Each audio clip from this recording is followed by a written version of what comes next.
am internaute de Seneweb TV Seneweb.com salaamaaleykum comme on a l'habitude de le faire di inviter des personnes yoo xam ne ñi ngi def lu am solo ci Sénégal rawatina sur la production musicale ak événement yi nga xam ne ñi ngi koy amal tey nag kenn ku mag la ci wàllu woowu moom lañ dalal tey war a waxtaan ak moom ci quelques minutes waxtaan bu baax a baax ci événement parce qu'on a plus de temps direction le 23 la ñu wax ak le 22 ci événement yu mag yoo xam ne daf leen koy proposé ci vacances yi nga xam ci lañ toll mu di raxu prod grand maa ngi lay ziar baax ba bàyyi la nga ñuy seetal Seneweb. maa ngi lay delloo ziar baax maa ngi lay gërëm ci invitation bi.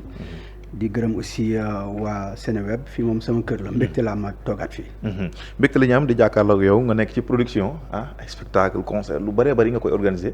depuis des années et ba ñu yegg si fii xam naa yàgg na lool ba nga ciy tëgg ak léegi mosoo bàyyi mais parfois am na yoo xam daf lay décourager loo ba nga ne da ngay bàyyi mais doo mën a bàyyi lan la exactement. bon mënuñu bàyyi parce qu'on est passionné de ça. donc dañuy nekk xale di ko def. boo xoolee ba ñu am ay 18 ans 19 ans lañ ko commencé ay 91. 92. dañ nekk ci musique. man maa ngi fàttali 94 maa ngi def ay matinée di tëggal sama bopp. donc pour te dire que yàgg nañ ci. ça a toujours été un plaisir de faire ça bi ñuy dem nag di gën di màgg di gën am expérience ñun li ñuy def ci musique mën nañu dépasser ñun mu nekk leneen. leneen li mooy qu'est-ce qu'on peut faire pour le pays. qu'est-ce qu'on peut faire pour la culture. moo tax nag ba yàlla defee ñu tukki terewul ñu ngi doon jël artistes sénégalais di yóbbu. te man boo xoolee 2007 laa njëkk a indi artiste français fii c'était des zoukeurs. muy Elisio muy ñoom Jacques Darbo. ñoom Homérique. donc mu nekk 2007. ma ne non il faut mu jël ay artistes indi fii et le choix c'était des zoukeurs. 2016 nag laa njëkk a indi Toufane au Sénégal yàlla def li gars yi xam mur bi daanu woon Stade Demba Diop. ñu mujj annuler concert bi ñu ñàkk xaalis bu bëree bëri mais bëgg li ñuy def ñu ne non du ñu bàyyi. da ci toppoon nag ñu indi techno 2017. ba ñu jugee ci techno daal di ñëw ci dajju 2018. 2019 ñu def dajju ak Gims. Covid dugg 2021 ñu indi dajju defoon ko ak Sidiki Diabaté. maye concert place de l'Obélisque avec les artistes locaux. donc 2022 ñu defaat dajju defaat Burna Boy. 2023 nag ñu waroon def Gims. yàlla def dëkk bi metti woon lool. ñu naan Macky Sall est-ce que dina defaat troisième mandat du def troisième mandat manifestation yu bëri ñu gis na dëkk bi c'était pas le moment propice pour le faire. ñu ne nañ taxaw. xoolaat affaire yi. ci la ñu reporté Gims. yàlla def nag ñu ñëw daaw. waroon def vraiment suñu festival Dakar international. lu mel ni vraiment nag dafa diis ndax boo koy def ak li nekk ci gannaaw. ak jet privé ak cachet bi nga ko war a jox. nga def sollicitation côté sponsoring amoo benn partenaire bu la accompagner mu leer na yow boo defoon 10 000 personnes ci esplanade du Grand Théâtre da ngay nekk ci ay jafe-jafe ñu ne kon nañ taxaw parce que yenn événement yu mag yi du entrée moo la ciy génnee c'est surtout les partenaires et si t'as pas de sponsor tu ne peux pas te permettre de prendre des risques on s'est dit c'est risqué. D'ailleurs, je me rappelle, il y avait beaucoup d'événements cette période-là. Donc, nous aussi, si nous ñëwee bokk, te amuñu sponsor, le risque va nous coûter trop cher. On s'est dit, quand on est professionnel, il faut savoir s'arrêter. Surtout le bon moment, on s'est dit, non, on arrête, on reporte le concert. Le moment venu, on le fera parce que bor la bi ñu amal Sénégalais. Ça tient toujours boobu noonu. Bien sûr, ça tient toujours. Maintenant, ñu ngi xool ban date lañ ko war a mën a def. Donc, mooy li ma lay wax rek. Quand c'est des gros événements il faut le préparer avec des partenaires sûrs aussi ñu xam ne nag vraiment artiste bu mag la ñu ngi koy togg nag ñu ngi koy togg bis bu ñoree dinañ ko yàqal Sénégalais mais bi ñu fa jógee nag ci lañ ne Frenglish on devait le faire le 15 février di fàttali ne encore Sénégalais date boobu report bi du ci raxu di ci artiste bi parce que tout était prêt pour ñu mën ko def mais bu ñu amee un icône de la musique sénégalaise ku mel ni Jimmy Mbaye ak li mu def ci musique ak man li ma def ci musique koo xam ne plus de 30 ans yaa ngi ci showbiz xam bu baax Jimmy d'ailleurs maa ngi fàttali ko morceau bi ma Mbaye Faye woyoon ci studio Jimmy Mbaye la ko defee donc le rapport était très profond mu nekkoon nit bu baax bu humble bu simple buñ ma annoncé décès ma war a def événement mbumbaay boobu mën a noo ñemee moo ko nga pousse mu waxtaan ci ak artiste bi moom aussi mu comprendre ñu daal di pousse date bi jàpp ko nag le 22 et le 23 le 22 et le 23 août moo tax bu neexee suñu borom lu ma bëgg la il faut ñu rendre hommage Jimmy Mbaye te j'ai prévu de le faire ci concert bi Inch'Allah maintenant la manière nag day nekk surprise dina ñëwaat ci concert bi les 2 jours mais reporter un événement surtout l'événement bi nga waroon def ak Dadju dañ tase côté kon Uno bi nga ne ma Bara j'ai perdu beaucoup de millions. j'ai préféré jour boobu noonu Gims. merci laajuma la sax montagne moment boobu noonu parce que yërmande bi ma amoon ci yow la et j'étais choqué quoi ci artiste bu mel noonu nga perte ci xaalis bëree bëri. pertaat ko ci yeneen événement yoo xam ne def nga ko est-ce que mën na ñëwaat ci moment bi nga xam ne moom nga pertoon xaalis bëri et c'était combien est-ce que mën na ñëwaat ci li nga perte ci xaalis ci moment période boobu noonu. report événement moo gën a métti. am na lu Sénégalais di fa te loolu man lu ma dund la. concert boo xam ne ay nit yu wàññeeku la. ñu perte loolu plus de 50 millions. te kenn déggul fu ma jooyee. 50 millions. non parce que les artistes étaient là. j'ai fait Toufane jour événement bi ñu commencé première partie. police ñëw arrêté événement bi. ne on arrête tout. parce que il y a eu un décret. deuil national pendant 3 jours. man fàtte woon naa sax damaa def concert parce que automatiquement ñi ñàkk seen bakkan laa xalaatoon. jooyuma ci metti na. financièrement. mais dama xalaat ñi nga xam ne. ñoo ñàkk seen bakkan jour événement bi les artistes étaient là. fay nga cachet fay nga son fay nga lumière fay nga sécurité. communication ñi jëndoon seen billet ñu ngi may dégg ñoom ñëpp dañ dem ñu delloo leen seen xaalis amul benn xaalis bu ma ci jël man li ma investiroon yëpp yàlla dafa waxoon ni bis boobu noonu lay demee. mais nag la vie n'a pas de prix. moo tax loolu du ma ko jooy mais dama bëgg sénégalais xam ne événement dafa ànd ak lu nekk. te ñun lu ñëw rek dañ koy sante suñu borom. boo demee nag ba war a def lu mel ni Gims. dëkk bi jaxasoo. nga def ay panneaux publicitaires. joxe xaalis ci artiste. fay li nga war a fay yëpp. ba mu des 3-4 jours. report boobu dafa metti mais il y a beaucoup de gens qui comprennent pas. souvent dañ naan waaye mais report ñoom ñi nga xam ne ñoo jëndoon seen billet. ils vont aller se faire rembourser. mais ki nga xam ne moom moo ñàkk alalam kooku il ne se fait pas rembourser. te amul kenn koo xam ne bëggul def événement report kenn bëggu ko loolu bu amee rek ñàkk pexe la. kon le promoteur s'il le décide à le faire. c'est parce que malgré la. te moom moo ci gën a subir ci image am ci xaalisam moo tax souvent. un report est très compliqué mais il faut que le public di compatir ci yu mel noonu.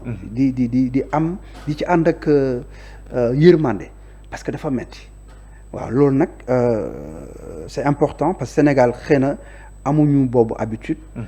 mais boo xoolee li ma def ci musique sénégalaise bitim réew. dal nañu ñaata yoon lañu jël artiste dem ba dernière minute ambassade joxuñu visa. refusé koy visa. mais doo dégg kenn ku lay clash wala kenn kuy wax lu dañuy xam ne c'est comme ça maintenant aussi quand tu fais un report am na li tax ñu reporté ko. mooy li ma lay wax s'il y avait des partenaires qui nous accompagnaient on était bien. mais pourquoi partenaires yi ñëwatuñu ces derniers moments. bon écoute changement régime bi la wala la exactement. man ce genre de discours j'aurais bien aimé que bu ñu koy waxtaan partenaires yi toog mu nekk échange entre nous. mais selon vous yow mi xam yaa fi nekk. non mais man.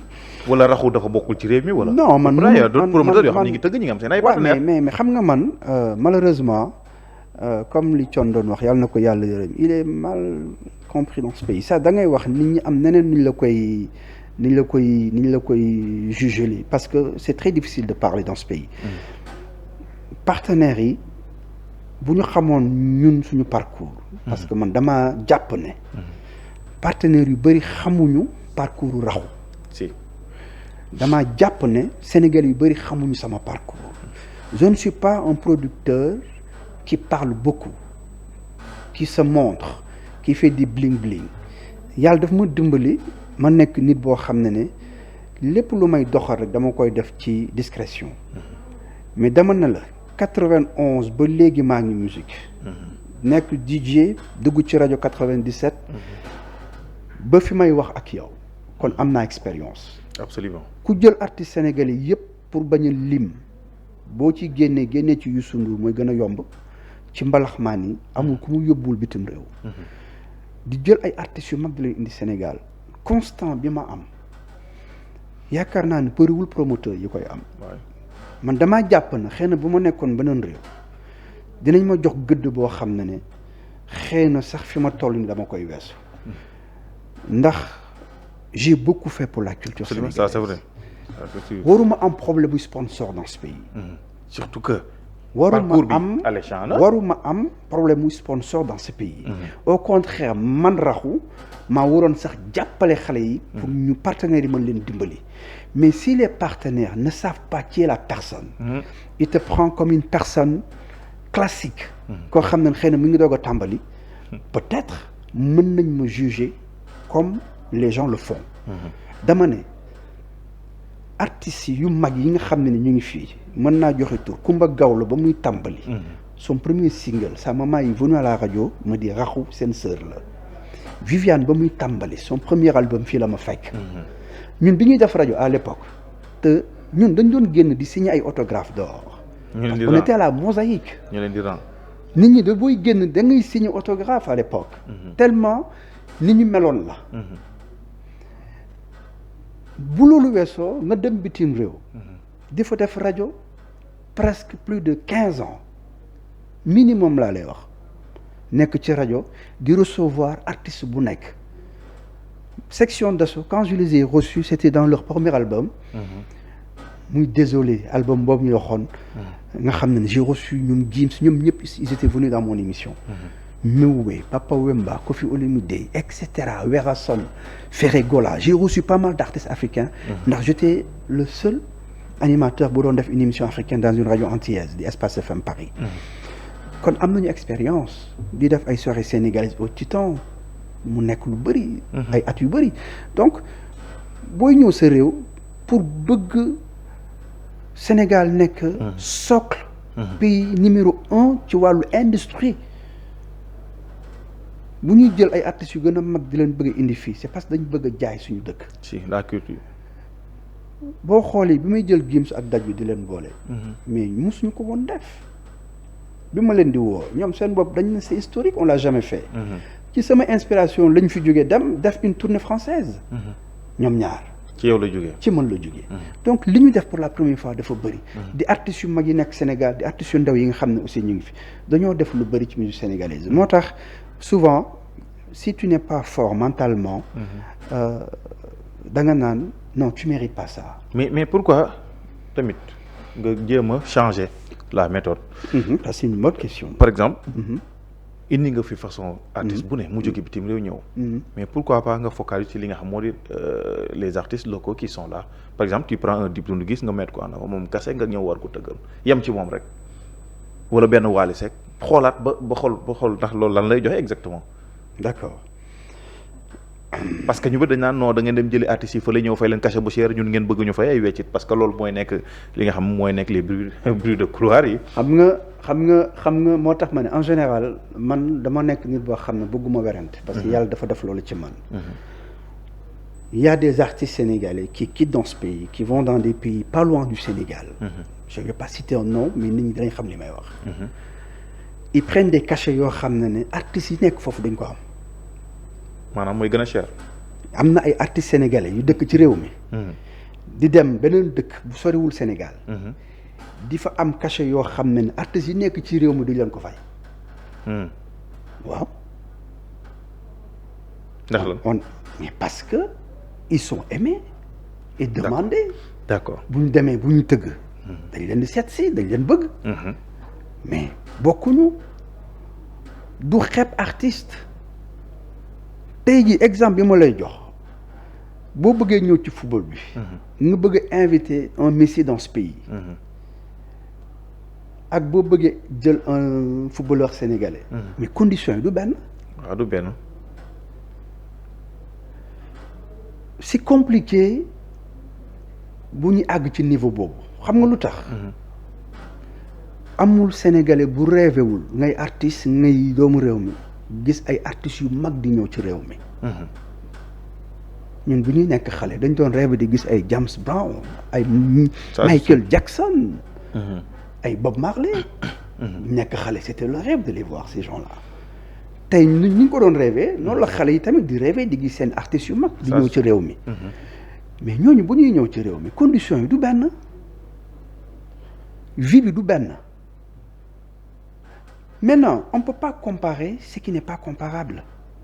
La preuve, artistes yooyu ay disque diamant d'or platine lu nekk la ñu raflé ñun on a du mal artiste tey bu fi gagné disque d'or mais yow yaay nekk la première personne à sauter sur le toit te ñële waxuma la benn ñaar ñett dafa dem ba dafa bokk ci ñoom kon les conditions ne sont pas les mêmes.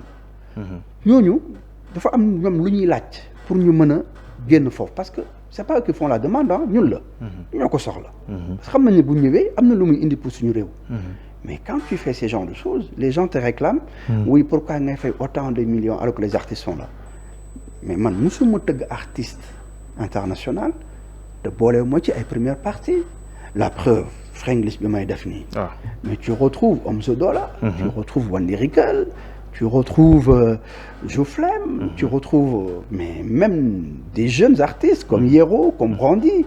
donc man quand vous regardez tout mon programme. j'ai jamais fait un artiste seul sans mettre en avant aussi les artistes locaux.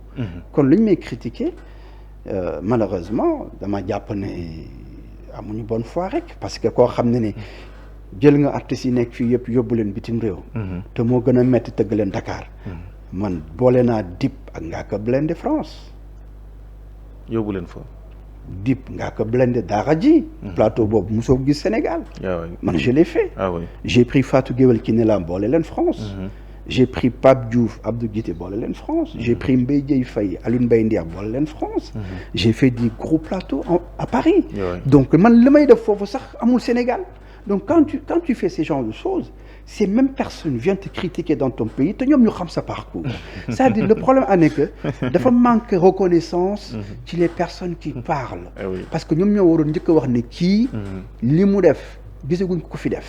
effectivement mais malheureusement ki la gën a jege rek moo la yàqal. effectivement ñu dem ci événement bi. parce que 2 dates la. mu di vendredi 22 août 2025 et le 23 aussi vendredi mu nekk événement boo xam ne tamit. dafa neex quoi parce que dafa am beneen public boobu dafay dolleeku ci publicu musique bi maanaam le sport et la culture fan la idée boobu jógee ba nga war a mën a def basketball party balaa ñëw ci 23 bi. Bah écoute je me suis dit Frenglish il est jeune. il aime le sport. surtout le basketball. on s'est dit il faut qu'on arrive à élargir. ñu mélange sport ak musique. ndax dafa ànd. culture et sport.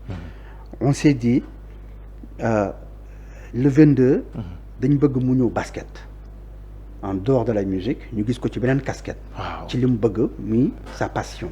nice. quand on en a parlé il était open parce que même boo xoolee son dernier clip ñu ngi koy gis mu ngi basket. ñu ne ko da ngay ñëw bokk ak sénégalais yi jouer ak ñoom foo ak ñoom retaan ak ñoom. ñu sélectionné ay basketteurs nag am na ay internationaux yi nga xam ne gars yi xam nañ leen. donc je pense que d'ici quelques jours ils vont commencer à communiquer. ba pare on le fait gratuitement. parce que on fera des invitations. on fera aussi képp ku am sa ticket concert ça permet de venir gratuitement regarder le basketball. ok maanaam ku jël ticket 23 bi. ku jënd ticket 23 bi am invitation directe pour ce vendredi. pour le vendredi. te li nga xam ne tamit dafa gën a am solo parce que on me fait souvent ce genre de reproche naan oui quand je ramène les artistes je ne fédère pas voilà les gens veulent des duos et moi je bloque. moo tax cette fois-ci nee naa Frenglish on fera pas une conférence de presse. on fera un masterclass boo xam ne day am échange. avec les artistes qui font la première partie. avec certaines personnes yoo xam ne aussi ils sont dans la culture comme mel ni Ousmane Faye. comme mel ni Moustapha président des managers. Moustapha Ndiaye. et puis il y a aussi quelques artistes yoo xam ne mënaguma avancer ak ñoom mais ay ndaanaan lañ ci réew mi. on a prévu de les convier mu nekk waxtaan. échange booy bi joxe expérience am ñoom aussi ñu waxtaan. xool qu'est-ce qu'il peut faire pour la musique sénégalaise. et quels sont ses projets. tisser des relations aussi avec. voilà tisser des relations avec des artistes qui sont sur place. nga xam ne waxtaan lay doon échange lay doon. loolu on l'a prévu de le faire le vendredi matin mooy masterclass bi. où ça. loolu pour l'instant. dina ñëw ci lii bi après. pour l'instant on va garder parce que bëgguñu nit ñu bëri.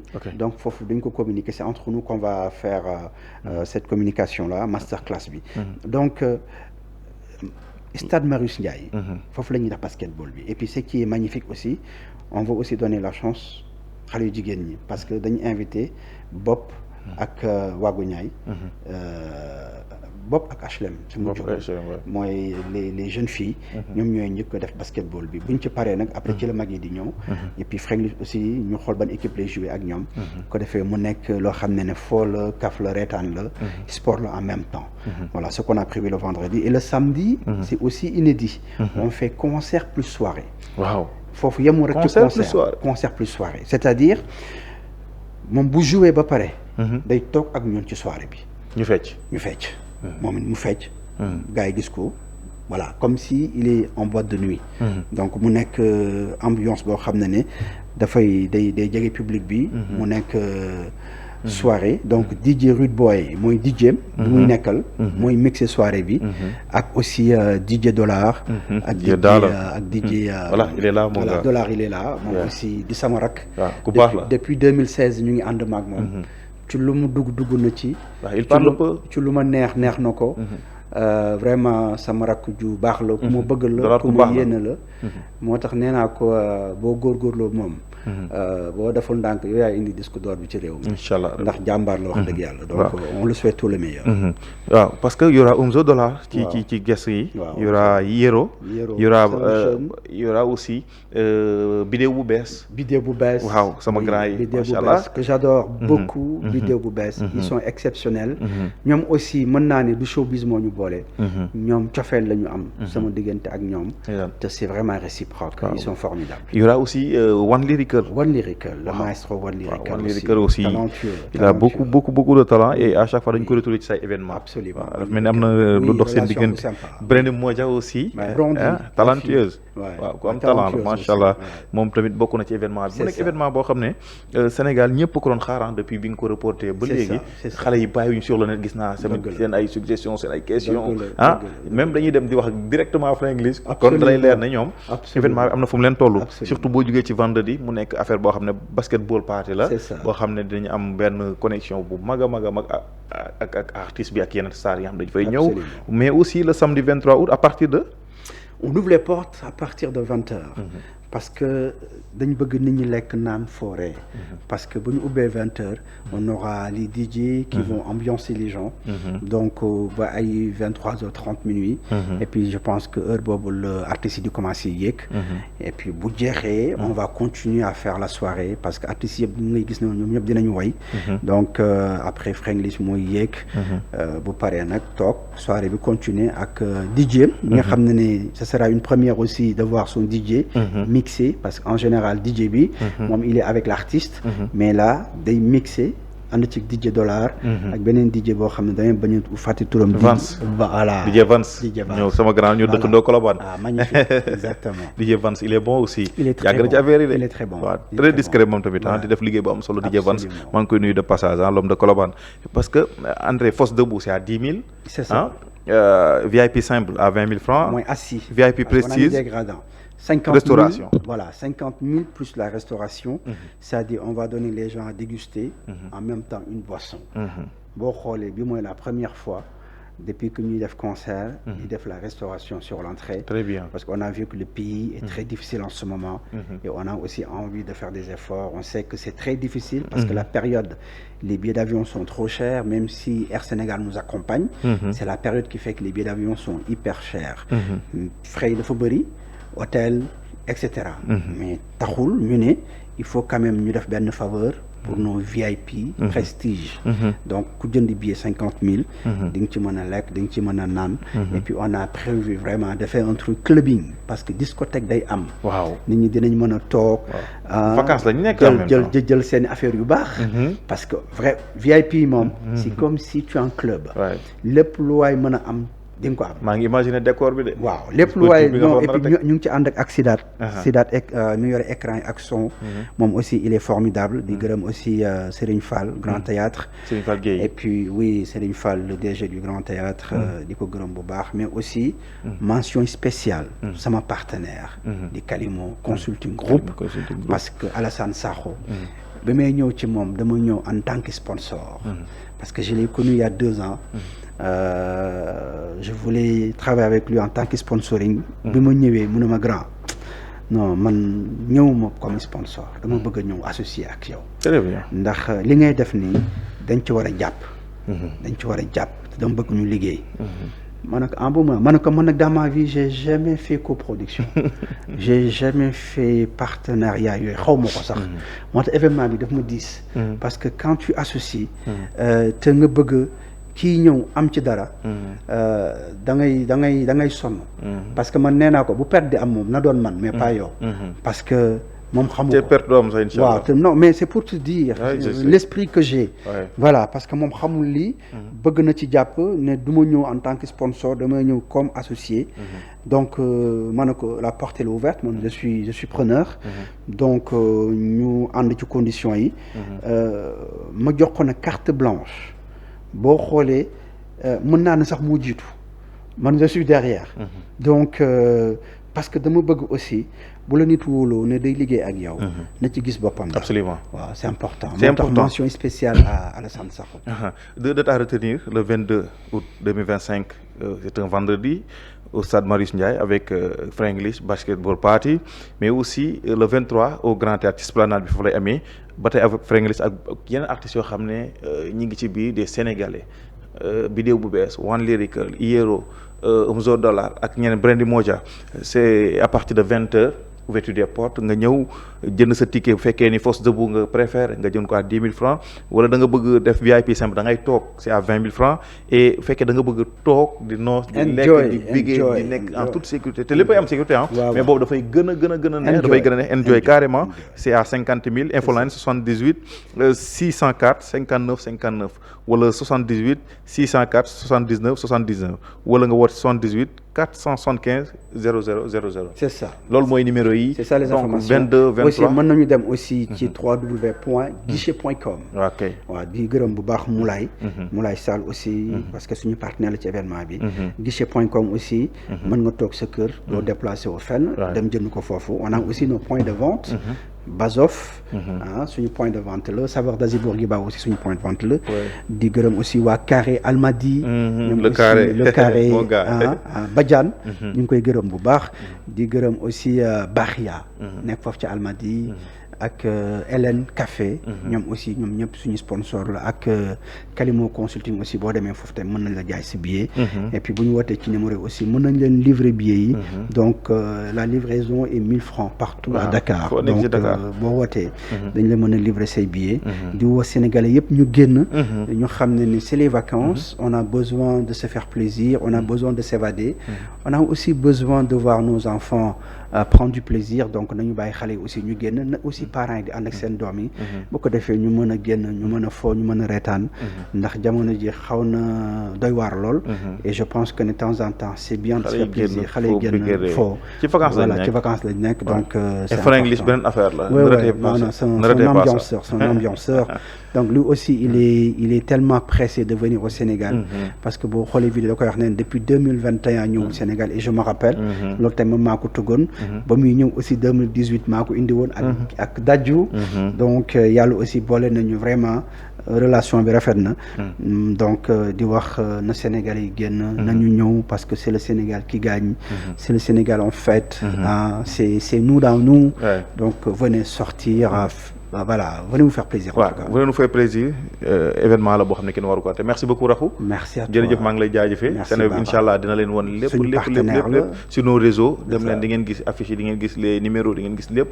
et aussi le 22 on sera là-bas aussi. incha allah nañ leen tegtal lépp lu fa am ci coulisses yi le 23 pareil donc merci beaucoup Rakhou pour la confiance merci Aliou Ba ak Toby ñoo nekkoon ci réalisation bi. di remercier samay partenaires. Air Sénégal la LONASE aussi ñoom leen di gërëm bu baax a baax et la 2STV Seneweb. ñoom it mënuma leen bàyyi ci gannaaw. ñëpp a ngi ci biir. voilà merci à bientôt incha allah. merci.